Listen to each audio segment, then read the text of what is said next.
So let's talk a little bit about autonomous things. Autonomous things use artificial intelligence to automate functions previously performed by humans. So you've seen this in things like robots, drones, autonomous cars, and even refrigerators. This goes beyond the automation where a machine simply executes a task without any changes or inputs. They exploit artificial intelligence to deliver advanced behaviors that interact with their surroundings and with people.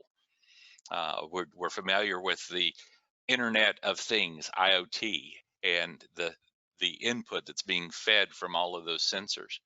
This has started, and we're seeing autonomous things deployed in controlled environments, but soon autonomous things will increasingly be deployed in uncontrolled public spaces, which opens up some other considerations and possibilities for us. So autonomous things are fundamentally important since they're the real first untethering of machines and devices from explicit human guidance. We're used to programming things, but we're not used to things just acting in autonomous ways, making their own decisions. For example, self-driving vehicles are still making their way onto the roads. We've heard about the tests and the driver's assisted cars. We even saw Hyundai commercials with their Smart Pack during the Super Bowl, advertising the ability to have a car park itself without you even being in the car. In fact, Ford announced that they'll release a fully autonomous vehicle in 2021. I heard an interesting TED talk the other day by Ian Ron recently, where he was debating how programmers were teaching artificial intelligence to autonomous vehicles, so that whole machine learning capability. And one key debate is whether it's based on the best moral decision or based on what's best for the owner of the vehicle and the passengers in the vehicle. An example of that is them determining whether the correct choice is to hit four people standing on the road and save the person in the car, or swerve to miss the four people in the road and possibly crash the car and hurt or kill the person in the car. Their point was that with artificial intelligence, we can make those decisions ahead of time and teach the AI what the proper decision is. Unlike when it happens to a real driver, you have to make that decision based on, just feelings and reflexes at the time.